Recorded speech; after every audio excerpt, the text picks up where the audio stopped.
For those who have the most intimate knowledge of the land and its ecosystems are best positioned to maintain it in sustainable ways. So while advocating for a global outlook that inspires a deep sense of being one common human family with one common home, Francis nonetheless affirms how a global mindset can and does go wrong, particularly when it overlooks the diversity of local cultures and the material and spiritual needs of local cultures and ecologies. So as he writes, there is a long quote I'll get to, but this is just a short one. The original peoples often witnessed helplessly the destruction of the natural surroundings that enabled them to be nourished and kept healthy, to survive and to preserve a way of life in a culture which gave them identity and meaning. Outlining the injustice and crime of national, and he calls it crime, outlining the injustice and crime of national and international businesses that fail to respect the rights of indigenous peoples, the rights that raise the forests and pollute the environment, while economic relationships are unduly altered and become an instrument of death. Francis quotes John Paul II in affirming that we cannot allow globalization to become a new version of colonialism. Read in light of Querida Amazonia, Francis's presentation of integral ecology in Laudato Si becomes a call to solidarity with local and indigenous farmers and peoples who suffer not only the effects of environmental degradation, but the depletion of a social, cultural, economic, and spiritual fabric that enables both preservation and enjoyment of good living. Right? And here we have an alternative model to the relationship between human beings and the rest of creation than that lived in a Western mindset that makes progress a moral demand. So through an embodiment of cultural plurality and a subsistence living that is not conceived as poverty, indigenous models of buen vivir challenge the development model by resisting the mentality or presupposition of, and I'm quoting from David Lantigua here, of a profit-maximizing economy in competition as necessary to living a good and enriching life. Rather, as Lantigua describes, interdependent flourishing is made possible through the normative nerve of an intergenerational ethic of reciprocity focused on renewing the Earth's natural processes, promoting biodiversity, maintaining communal well-being, and preserving ancestral wisdom for future generations. An interdependent flourishing models a way of living that invites relationship with the Earth as home, rather than seeing and treating the Earth as resource. This intimate relationality with the natural world cultivates a certain kind of affectivity or attunement to how one is disposed to see and relate to the natural world. This is quote 3 on your handout now. If the care of people and the care of ecosystems are inseparable, this becomes especially important in places where the forest is not a resource to be exploited, it is a being, or various beings with which we have to relate.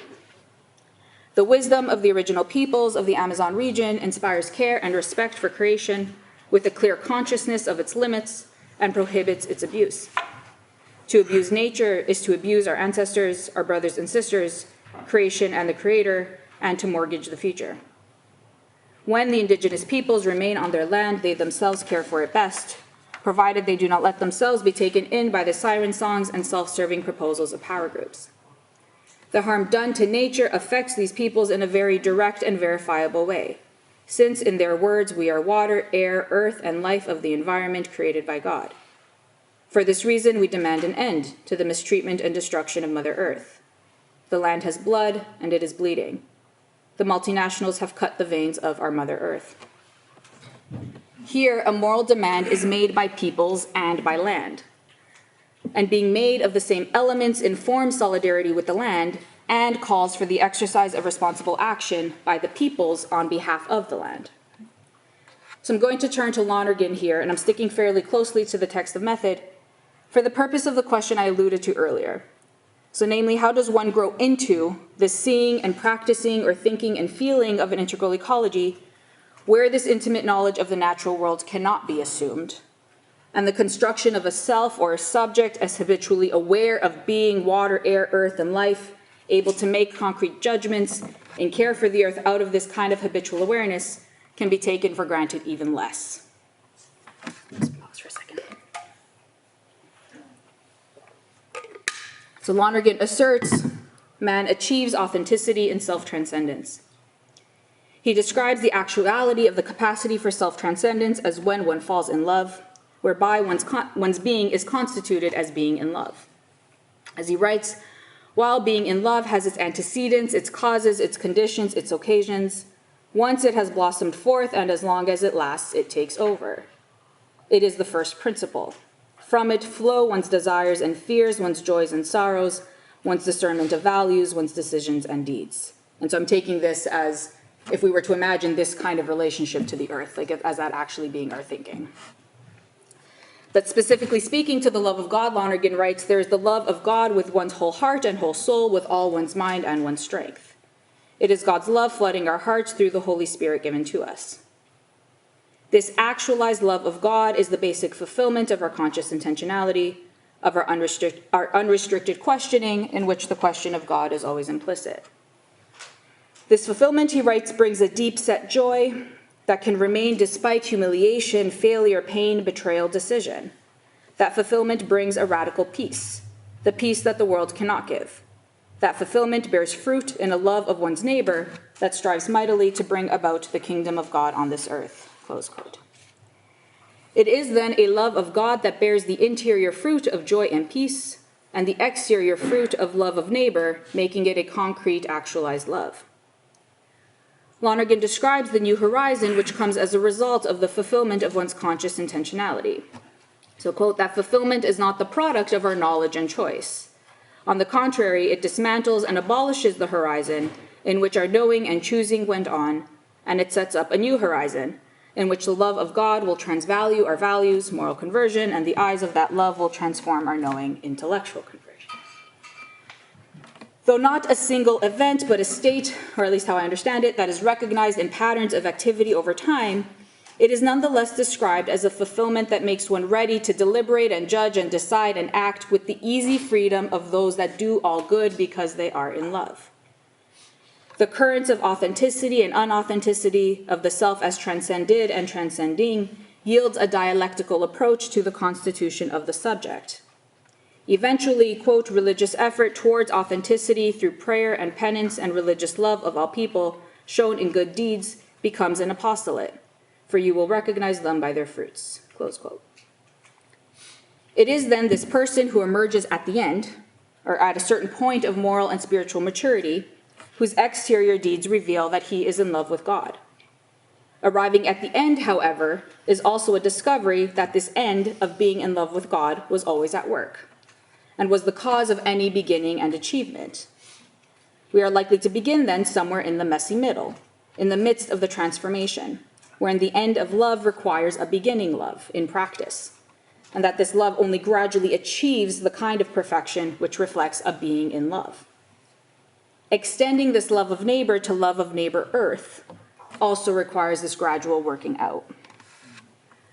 A broadening horizon of concern, reflective of a process of conversion, gradually moves a person toward the summit of religious values, whereas Gordon Rickson describes, God transvalues every other value and envisions the ultimate good as neither the good for the self, nor the community, nor even all humanity, but the good of the created cosmos, close quote.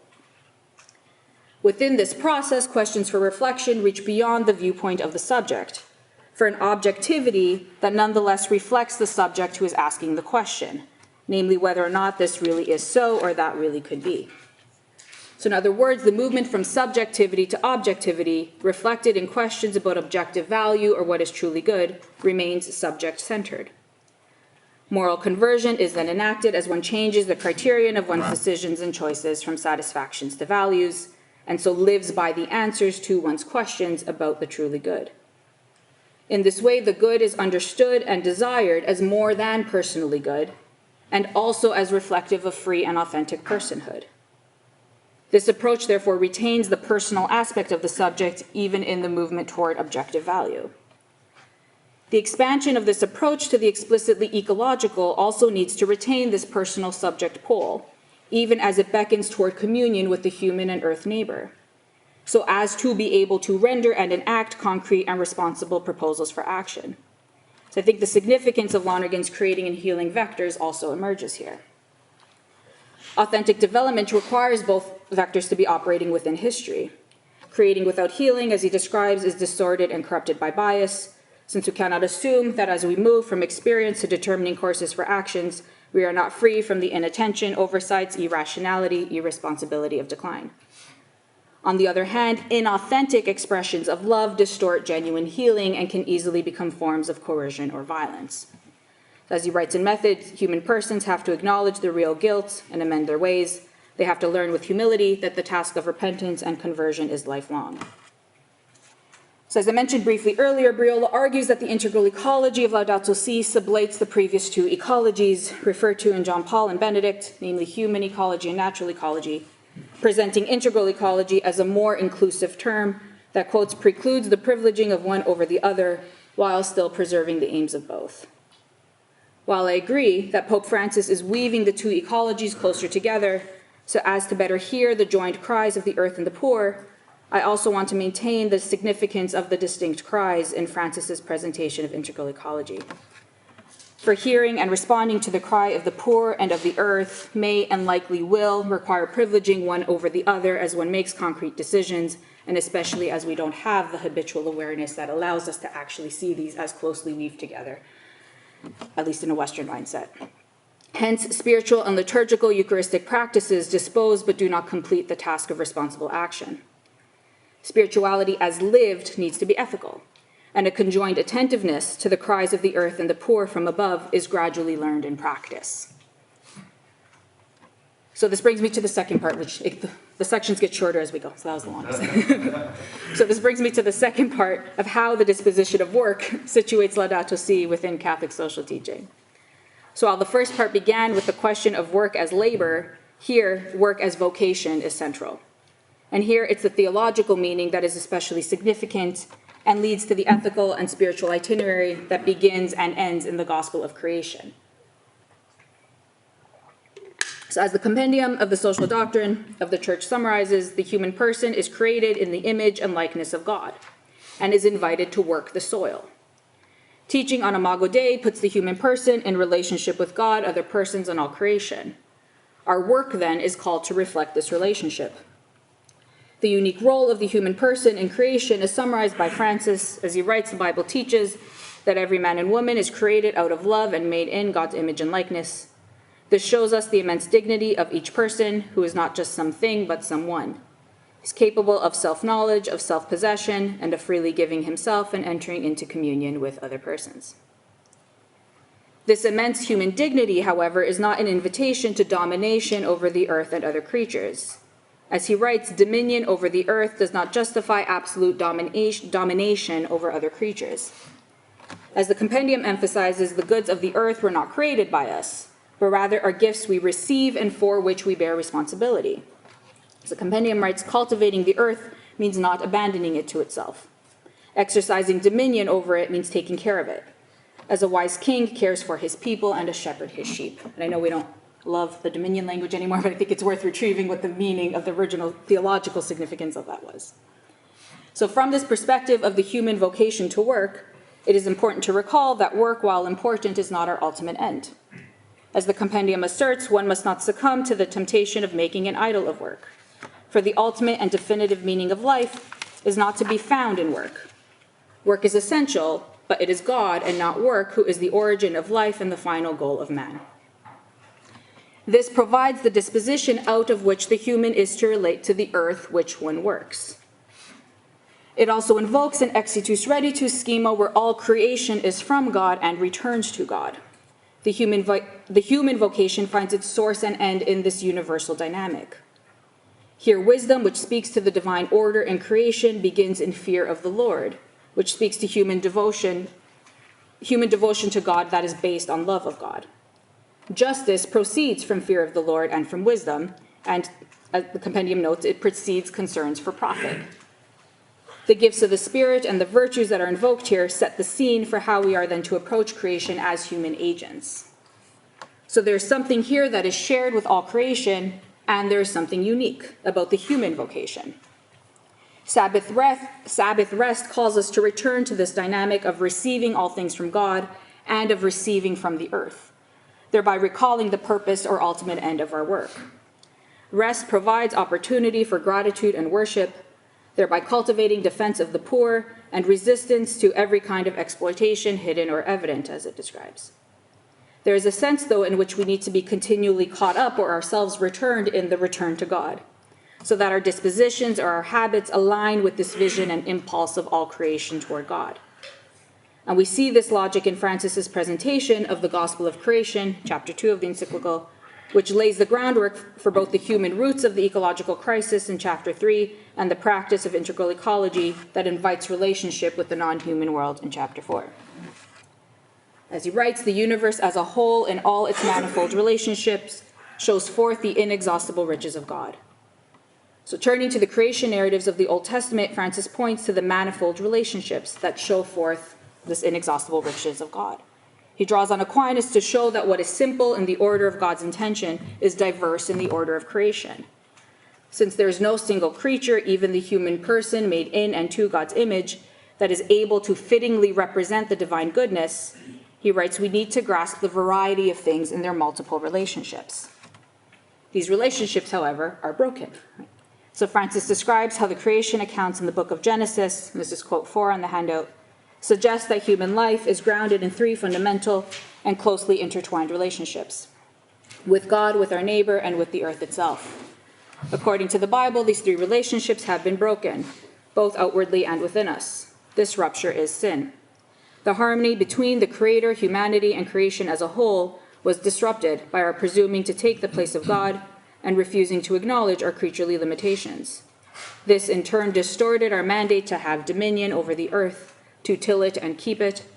As a result, the originally harmonious relationship between human beings and nature became conflictual. If what is broken is a harmonious relationship, then restoring this relationality requires practices that authentically reflect the threefold dynamic between God, creation, and humanity, and where humanity has this unique role in the order of creation. As made in God's image, humanity participates in God's governing of the universe. This is signified by humanity being charged with tilling and keeping the earth. This dominion reflects both the dignity of humanity and the inherent goodness of all creation.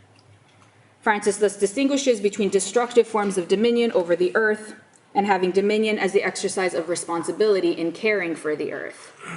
Humanity is called to this responsibility for the earth, to the concrete practices of ruling in justice, and caring for what is most vulnerable in the earth by protecting it. And this ensures its fruitfulness for coming generations. In developing an ecological theology of liberation, Daniel Castillo promotes the human vocation of gardener as a mode of resistance to the temptation of domination over other persons, earth, and animals. This logic of domination, as he describes, opposes the original meaning of to have dominion found in Genesis, namely the firmness rather than harshness of the shepherd who tends his flock. Following Castillo's discourse, the logic of domination releases the destructive effects of sin into the political ecological system. As during Pharaoh's rule in Egypt during the time of Exodus, so in the political structures and beliefs that characterize the contemporary globalization project. These destructive effects of sin counter the exercise of human agency that understands itself as created. Hence, this distorted human agency reflects, as he writes, the decreational power of God and challenges the creational power of God, namely the very wisdom that undergirds the exercise of human agency that is meant to be in relationship with God, neighbor, and earth. By acting against this wisdom in rebellion to the human vocation before God, neighbor, and earth, the very gift of the human vocation becomes the root of the disorder of the human vocation. Castillo's text repeatedly suggests this pattern wherein the very same logic that is used in service of the vocation of gardener can, if left unchecked or unquestioned, become the logic of the oppressor. And I think here there's a lesson in we don't like the language of dominion, and so we choose a different word. So he uses gardener, and I think it's important. It's kind of reflective of creating a different kind of imagination, and it's changing the word without actually continuing the question. We just slide right back into the same structures, and I think that's his point there. So this dynamic reveals both the human capacity for cooperation with God in liberation from sin, a liberation that is not only for humans, but as he puts it, the soil and all that comes from the soil, but as well as the human capacity for using these very same gifts in service to a dominating power over the soil and all that comes from the soil. In the latter case, human agency is separated from the creating power of God, but the decreating power of humanity remains nonetheless. Even more disconcerting is the realization that if our contemporary context is that of a globalization that has its roots in the knowledge that rebels against God, then the exercise of human agency in this political ecology of sin seems to require this very same knowledge. How then is the gift of human intelligence, or the tools crafted by human wisdom and knowledge, to be used so that these do not become weapons of war and destruction? So can humility and gentleness confront pride and the lust for domination, and yet remain humble and gentle? And I think this is where I was talking about yesterday, I've asked a similar question of private property. Can private property have a social end when we call it private? Like, there's something in this logic that just disrupts the end. The compendium drawing on Gaudium et Spes affirms that considered in itself, this human activity that labors to better their circumstances accords with God's will. Castillo's narrative and the compendium itself, however, follow up with the ways in which scientific and technological progress have resulted in social and environmental decline, with the poor paying the heaviest cost.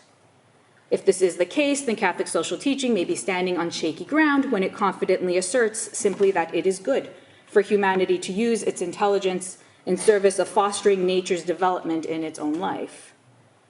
The question then is, how do we become caught up in a covenant framework that recenters human agency in God, even while we are caught up in a sinful political ecology of sin? So in light of this question, I want to turn to Fratelli Tutti and Gaudete et Exultate on love and prayer respectively. And I want to do this to fill out the ecological conversion that animates the practice of integral ecology.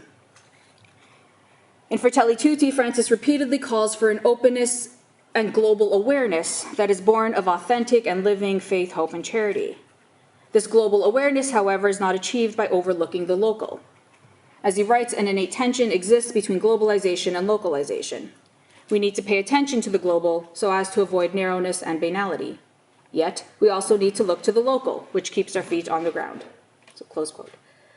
A global outlook ensures the continual expansion of one's horizon, guarding against the narrowness of vision where, quote, our house stops being a home, so for yesterday, and starts to become an enclosure, a cell, close quote. This narrowness of vision is reflected in an eagerness to keep what is foreign on the outside, neglecting practices of welcome and mutual enrichment. On the other hand, he writes, the local has to be eagerly embraced, for it possesses something that the global does not. It is capable of being a leaven, of bringing enrichment, of sparking mechanisms of subsidiarity.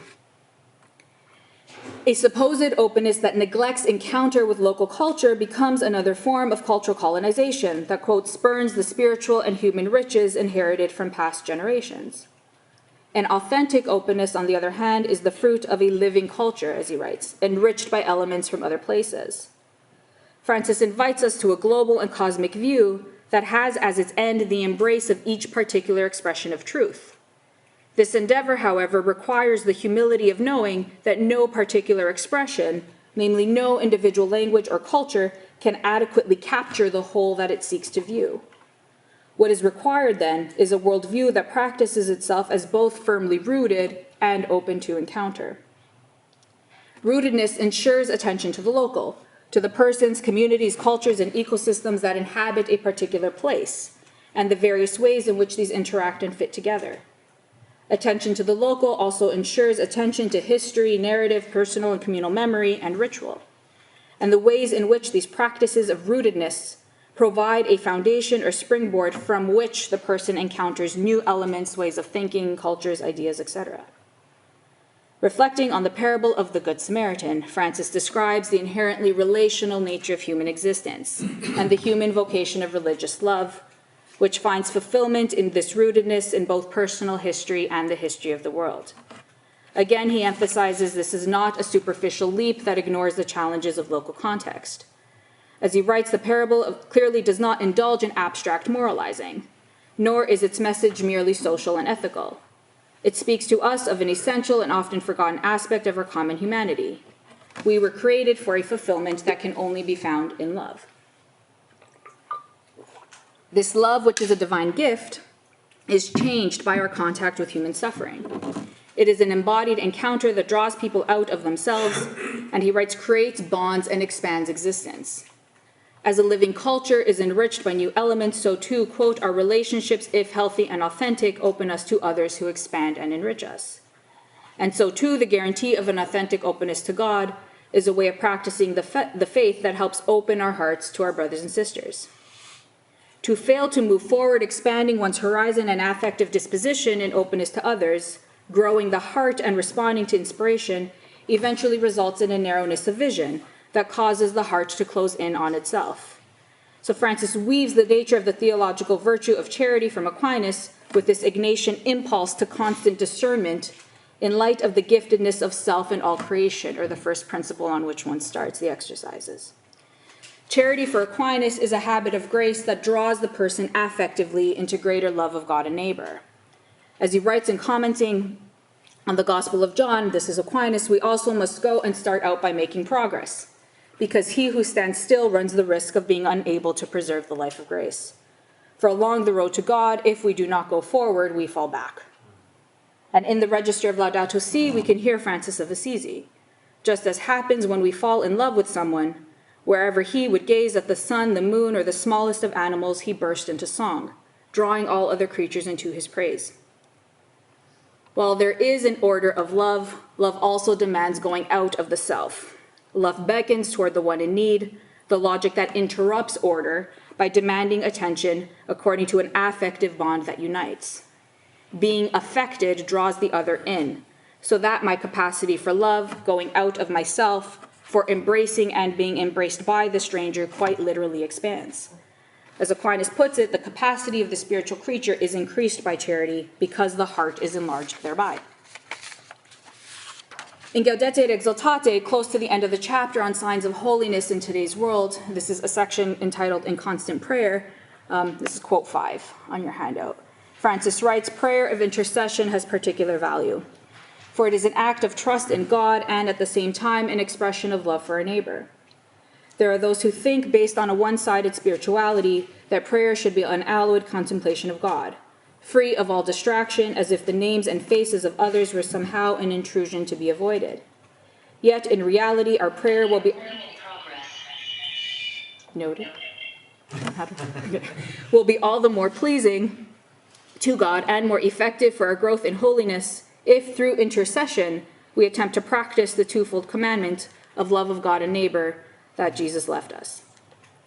For Francis, personal history is caught up with the history of the world, and this enmeshed reality is worked out in the particularity of human encounter, especially in solidarity with the poor and suffering. The movement between personal history and the history of the world shows the particular working out of a universal call to communion. The human heart grows and expands as it reaches out to the margins of its own self-understanding, before God and neighbor in prayer and in service, taking up and offering all things to God as it journeys. So as he writes in Gaudete et Exultate, a person who sees things as they truly are and sympathizes with pain and sorrow is capable of touching life's depth and finding authentic happiness. They sense that the other is flesh of our flesh and are not afraid to draw near, even to touch their wounds. They feel compassion for others in such a way that all distance vanishes. In this way, they can embrace St. Paul's exhortation, weep with those who weep. The solidarity of this sentiment, weeping with those who weep, hearing the cries of the earth and the poor, expresses a life that lives the Beatitudes in imitation of Christ. It is contrasted with, quote, the worldly person who ignores problems of sickness or sorrow in the family or all around him. He averts his gaze. The way of the world, as contrasted with the way of the Beatitudes, Francis continues, has no desire to mourn. It would rather disregard painful situations, cover them up or hide them. Much energy is expended on fleeing from situations of suffering in the belief that reality can be concealed. But the cross can never be concealed. The cross can never be absent, or concealed. So I think the value of intercessory prayer takes on an added dimension here, namely that of uncovering reality, seeking the truth of the situation in the social order rather than trying to hide or obscure it. This uncovering requires a seeing that recognizes the poor, the abused, and the disenfranchised as human agents, and as neighbors with whom one must gather in prayer and in practice. This cultivates the habits of mind and heart, both as individuals and as communities, that makes one go toward suffering rather than look away. As Francis describes, such persons are unafraid to share in the suffering of others. They do not flee from painful situations. They discover the meaning of life by coming to the aid of those who suffer, understanding their anguish and bringing relief. Through this labor, we understand or see suffering and hence bring relief. So, in closing, intercessory prayer, an offering made in solidarity, invites the names and faces of others into personal relationship with God and into growth in self-knowledge. This prayer nourishes love of neighbor, so that love of neighbor becomes prayer. Here, affectivity nourishes effective solidaristic action, and effective solidaristic action nourishes growth in communion. As Francis describes, drawing on John of the Cross, whether you eat, drink, talk with others, or do anything, always go to God and attach your heart to him. In this way, to intercede for another is an act of solidarity, when in worship and in practice, one is unafraid to share in the suffering of others, personally and in common. Extending this mutuality between affectivity and effectiveness to the earth as neighbor is the work of integral ecology, driven by an ecological conversion that is affected by the cry of the poor and the earth as one of our poor. Interceding in prayer and solidaristic action by hearing the cry of the poor and the earth, by hearing the cry of the poor also beckons toward hearing the cry and interceding for the earth. As Francis writes, eternal life will be a shared experience of awe, in which each creature, resplendently transfigured, will take its rightful place and have something to give those poor men and women who will have been liberated once and for all. Thank you.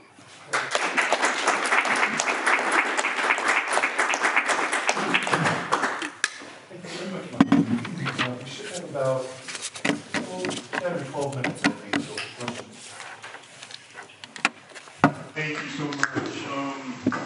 I really like what you're doing with affective and effective.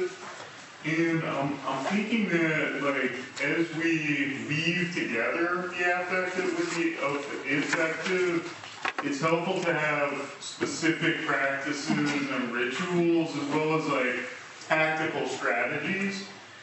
So I wonder if you could point to some specific ways in which, like, you find a connection between the affective and the effective, or even in which you, like, bring that in pedagogically to the classroom. One thing I was thinking of is Castillo's vision of human beings as gardeners, and then, like, the actual practice of gardening, and how that can help us to make the connection between affective and effective. But that's just one example. So. Yeah, absolutely. So I think I'll go at it pedagogically. So I think when I teach integral ecology now, we also go to the farm. We literally go. And I think there is something to generate. And strangely, there it's the opposite, because it's in a way do the integral ecology is the theoretical thing that happens in the classroom, but I think both the affectivity and effectiveness there are done when you actually go out. And so I do, like, so for myself, I'm still a newbie learning these things too, but I think it's a matter of actually going and finding places and spaces and people that are doing this work. And at least for myself, and actually students are going today, I couldn't go with them because I'm here, but to an organization that's called Planting Justice. I was saying this the other day, and it's where they hire formerly incarcerated persons, and they're also working on generating biodiversity and building an ecosystem. So you kind of bring them, and I go myself, right? So you're working the earth, and you're with other people, and you're with one another. And I think then kind of bringing that back to the school and hoping that there are rituals and practices integrated in liturgy, or I can kind of then bring prayer into the classroom even for a few minutes at the beginning. And it's kind of how do we ask these ethical questions and think about these concrete practices, but also be forming ourselves to care. And I know I've seen it I've had students where and I'm teaching fundamental moral theology. This is not an ecological ethics. I'm doing and I'll start talking about Francis and Laudato Si, and I'll be bringing Queer and Amazonia, and I'll get a few students kind of giving me these eyes of like, this isn't fundamental moral theology at the beginning. As it kind of gets threaded through by the end, they're writing their papers on it, right? Like you kind of see that thing, and it's like, okay, and it's not perfect in every case, but like something, but it takes a minute. Like it's not, and so I think that's where we can't just assume we're gonna do it well because we write about it and we went and did it. It takes time to kind of build that. And I mean, I'm building it myself and while also trying to learn how to do it with students, so yeah. But I agree completely, like needing to, yeah. Monica, thanks, that was overwhelming. Thank you so much. Among the many things you said, one of the things that caught my attention is the thing about rootedness and openness. And it caught my attention because of things from other authors I've read, but in particular Eric Erikson, when he discusses the dilemma that American mothers face. So he focuses on Germany, Russia, and American culture and the challenges that poses for raising children. And he says the dilemma that American mothers face is exactly what you said, giving children some sense of rootedness, but also openness. The prairie is kind of the big image that he uses. As a parent who has a mother as a wife, talking about giving children roots and wings, there's a huge problem psychologically in doing that, both in terms of raising people that way and in the kind of people that are raised that way. I think that's a real difficult thing to do. And I don't have any easy answer to it, except that I think something from Lonergan about interiority might be a way of pushing that thought forward. The extent to which we think of rootedness and openness in spatial categories or spatial imagination inevitably puts, I think, our psyches in a kind of an irresolvable tension.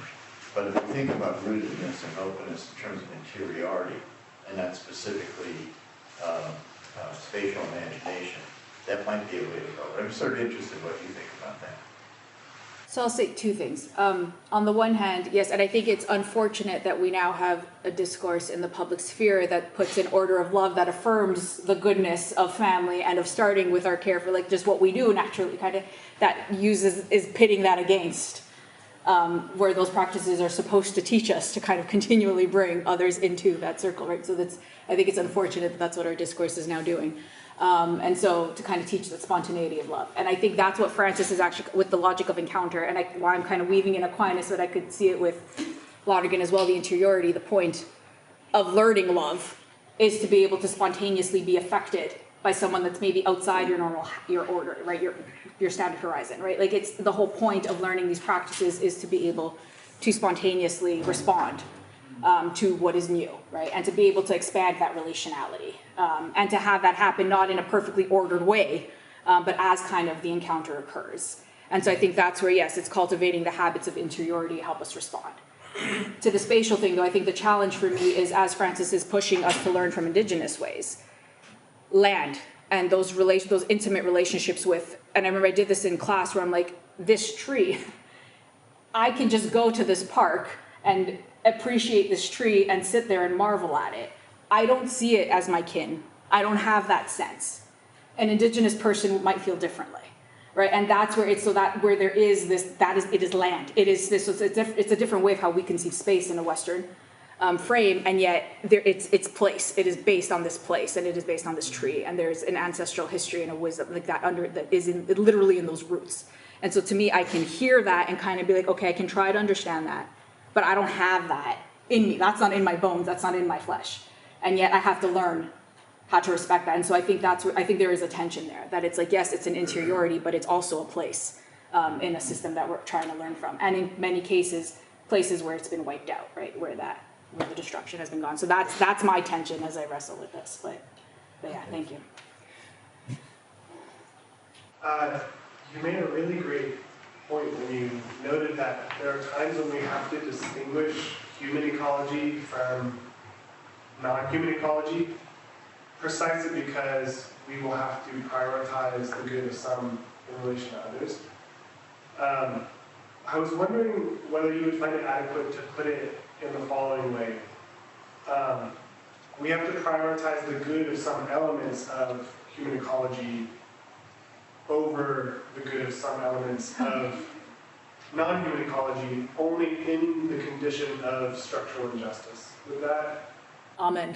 Yes, that would have been a more adequate answer than I gave, because it was actually a student in the context of our Laudato Si group that was working with an organization and that's feeding the homeless, but was starting to feel conflicted because they're going and it's week after week an obscene amount of single-use plastic and styrofoam, and just there didn't seem to be the energy around or the resources around being able to kind of develop a more efficient and environmentally sustainable way of doing this. And so I was asking, like, do I keep going? And my instinct was yes. Like, you don't not go feed the homeless but I was like, but are there, and that's I think exactly it. It's like, this is the choice that's being made in this structural injustice, but also to be thinking of, I guess what I've also been trying to think myself is how do we connect with places and build that relationship so that maybe you can go from just being the volunteer that's helping to hand out to actually being able to gradually move up into the structure of that organization if there is a longer term relationship. Is there ways of doing this so that gradually to be doing both things? Yeah, I also want to say thank you. You articulated it beautifully. I mean, I never thought about the compromises we have to make in precisely those terms, the sort of double bias that structural injustice like catches us in. And I hadn't thought of it precisely in the way in which you articulated it. So Thank you.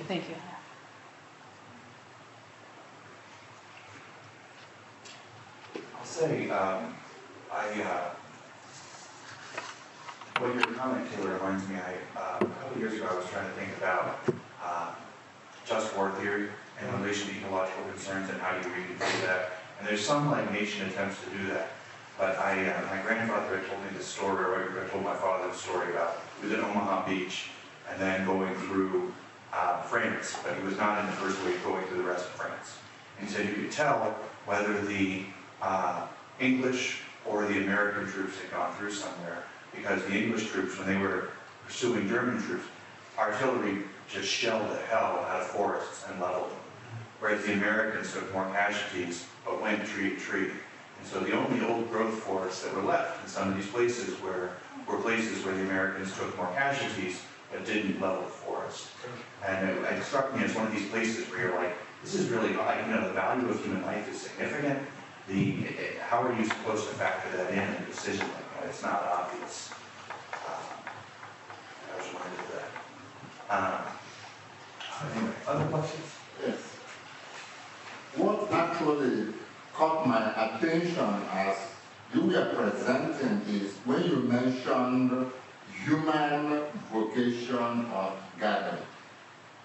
What I understood you to mean, now correct me if I'm wrong, is human vocation of caring. Is that what you mean?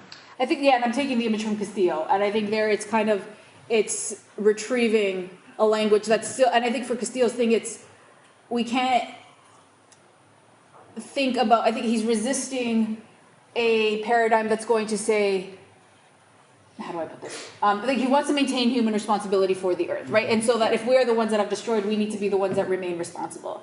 So it's one thing to say, we no longer want to be human-centered in our theological anthropology, and yet if we're coming from a Western mindset that simply is what we are and how we think and what we do, how do we have images that make us do better, essentially? And so I think using the vocation of gardener is a way of precisely retrieving that. It's to put care for the earth as kind of at the forefront of our minds as we exercise Imago Dei. Or that's how I'm kind of riffing off of it and interpreting it.